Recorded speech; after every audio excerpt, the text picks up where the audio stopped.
small coffee here actually in my hand that I made a little while ago and haven't drunk. And then the fresh one, I can't pretend it's completely fresh just for Hannah because we'll end up sharing it. But I'll drink most of it though because he's got the little one. Yeah, I've got this little one. And I usually wait for hot drinks to at least cool down to what some people would call cold. Not even hot anymore. But don't know what it is. Never been into really, really hot drinks. Just hot wives.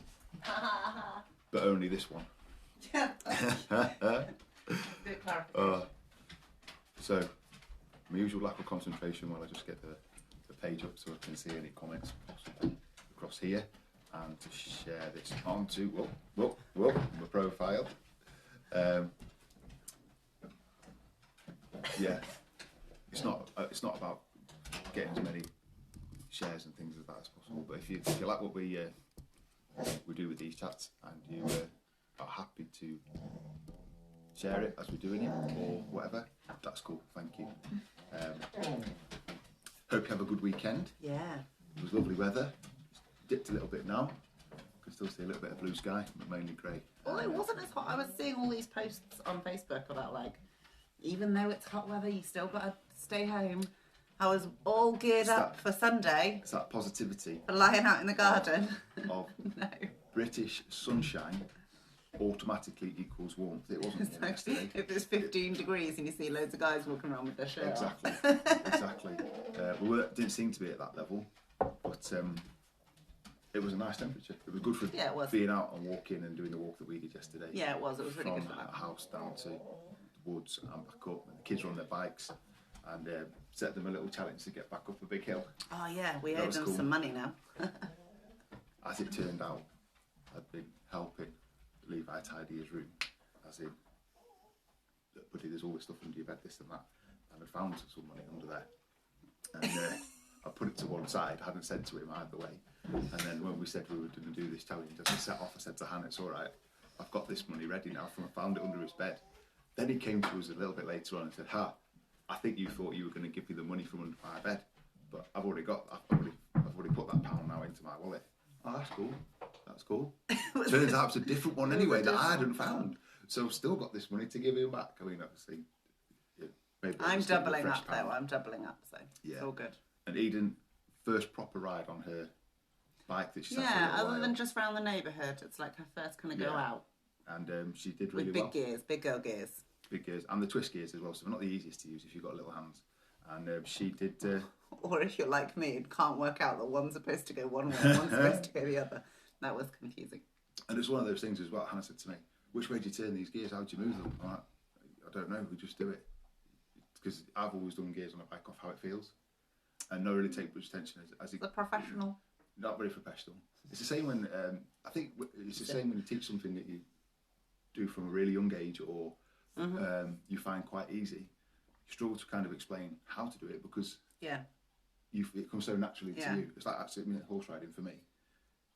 It's really hard for me to. I can convey it now because I've been practicing with Eden for a couple of years. But it was like we get on and you do this stuff and the horse goes and it goes how you want it to go. Also, because though, I couldn't really put into words what I did. Like some things you've learnt in one way and then now they get taught in a different way. So I was doing maths with Eden the other day, on Friday for her work for school, and we both came to the exact same answer. She got to it in a totally different way to me. I don't know what she did. Factors actually turns out quite straightforward. Until I went to teaching at high school, which was 15 years after doing my GCSEs and things. I didn't know what factors were. And then when I actually taught some maths for like a half term in one job, kids are like, what's the factor of this? I don't know. And it just turns out it's all the numbers that can divide into that bigger number. But it blew my mind. Factors, well, this sounds... Turns out a lot of teachers are winging it. But I think that's true. Or some of them. In a sense, it does make you very flexible in your approach, because things happen in schools where suddenly the whole students out of the year group might be taken off to do a bullying awareness workshop because there's an issue, and then your lesson is either cut in half or gone, or and then you have to rejig everything you're doing going forward. And it can be like, well, that's great, that's brilliant, because that means I haven't got to teach them this lesson or whatever. But often when you're teaching, you're thinking about the next lesson while you're doing the current one. And as a science teacher in a small school, I would have been potentially setting work for one group whilst then going and getting equipment out for the next group. And then you can't do that because then you're still supervising the students doing an assembly or something like that. So yeah, it's cool. Flexibility. Not something I've always been known for, really, in my approach to things, eh? Well, no. Yes and no. I think I've learned it over time. That's the thing, isn't it, though? You can be wired with some stuff. Morning, Nanny. Morning, Nat. How you doing? You can be wired with some stuff, can't you? But then there's some stuff that you just have to learn over time. Yeah. So it was like when we did the 5 voices test at work. Right, yeah. And it kind of, you look at the different ways that you communicate and take in information and that kind of thing. And one of my lowest voices, as in almost non-existent, was a voice called guardian, which kind of means they're the people that you would want to organise things, that the people that you'd want to get things kind of structured and sorted and make the dream happen. Yeah. And that's one of my lowest. But actually, over the years, through the jobs that I've had to learn how to do those things. So I can administrate. Yeah. I can put structure around things. Yeah. I can make those things happen. Yeah. It just feels like hard work. That's like you with flexibility. Yeah. I've not actually done the 5 voices test. It's a really cool one to look at. It's really good, yeah. Quite a lot of information that the organisation kind of put that together and train people through that. I've put out, so you can look that up and get an idea for yourself, really, without actually doing their actual test. Years ago with Fitness First, they introduced 4 colours, based on the principles of Carl Jung, obviously classic psychology, really. And it was to do with, we did it with the members openly, to kind of get an idea of how they would best interact with that's really cool. the fitness team and engage with activity. So it was just that red was kind of full on, wanted to work hard, give them challenges. Blue was opposite end of the spectrum, and then green and yellow in the middle were kind of like, you're more creative, I prefer lots of variety and different things like that. And because we were getting trained in it as managers and the health and fitness managers, I was a health and fitness manager when they brought it in, was that they said you can flex your approach to mirror that person. And that was quite interesting. Yeah, that's really cool. So it kept really subtle. It was like a questionnaire of 10 questions on a nice shiny sheet, and you ticked it off, and actually just the columns matched, which I don't always agree with doing a test like that, because then you go, I quite like the answers in this one, even though it's not quite me. But they just kept it simple. Everyone did it as they joined, and everyone did it as they went on to what was called the Get Results program. It was part of the Get Results program. It was all branded in with that, and it was actually in the book actually for that. And it was great. And we used to then potentially, and what I used to do at the club I was managing, was you'd give the new member to the kind of right person that matched them. That was really cool. And yeah, that was really good. I think there's loads of different things like that, isn't it? Like we did 5 voices at work, which I found really helpful, and actually kind of in a work setting or just with your friends.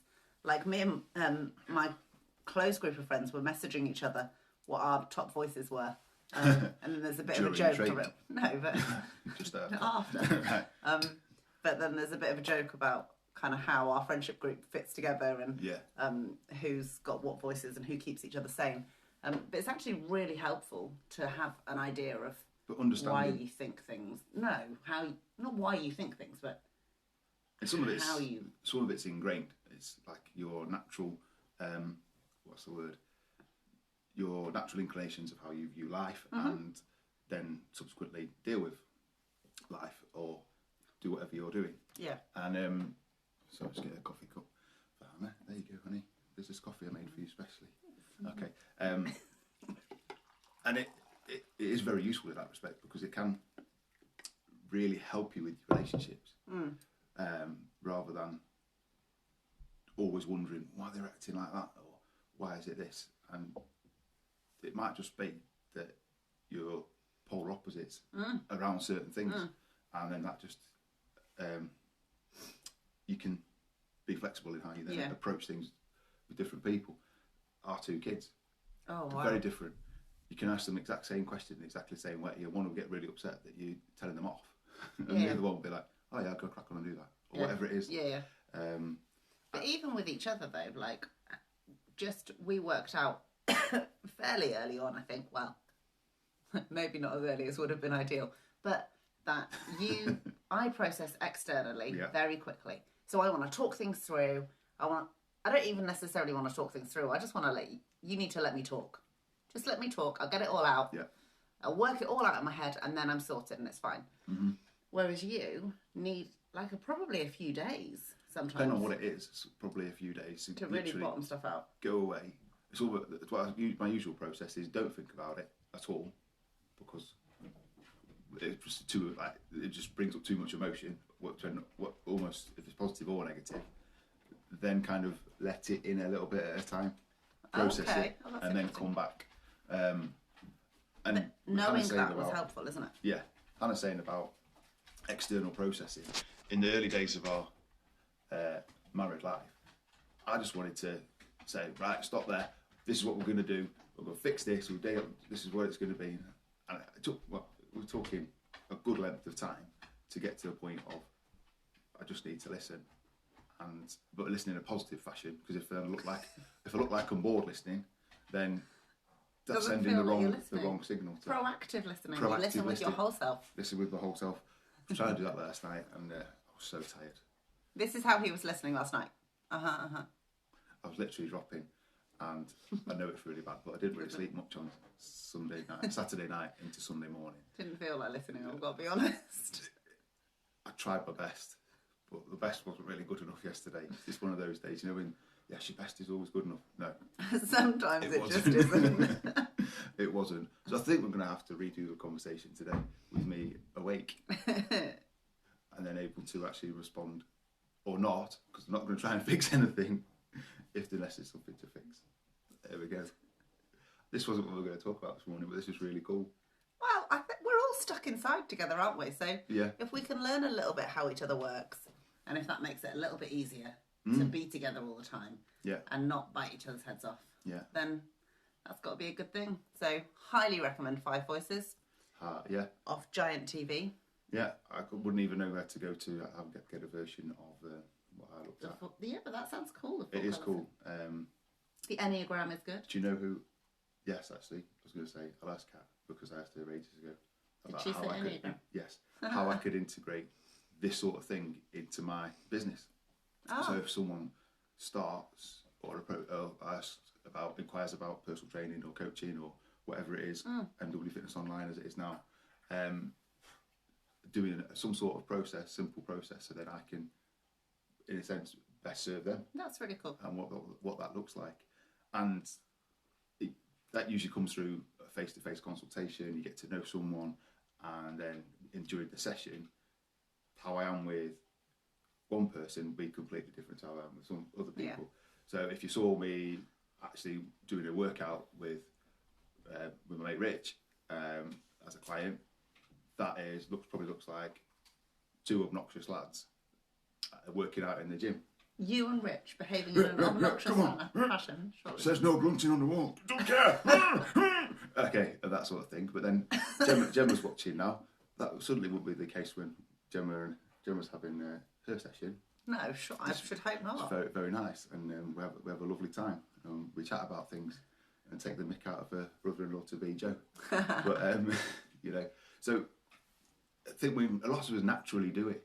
We naturally do it. How you approach your colleague that you need them that you work closely alongside is going to be different to how you might approach a client. So just thinking about your work, Gemma, as an accountant, it's going to and we do it. So we do these things naturally, but to have a little bit more kind of insight into what's going on, and particularly in our really close relationships, is it can be very helpful.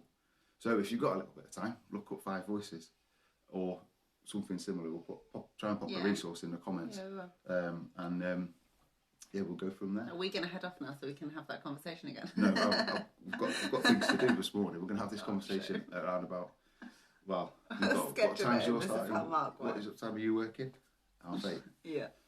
Okay, we'll have this conversation about 4:30 this afternoon. So, as always, we're asking if there's anything we can do to help today. So, please send us a message, pop it in the comments, and we hope you have a great day. Yeah. See you later. Oh. I'll do it.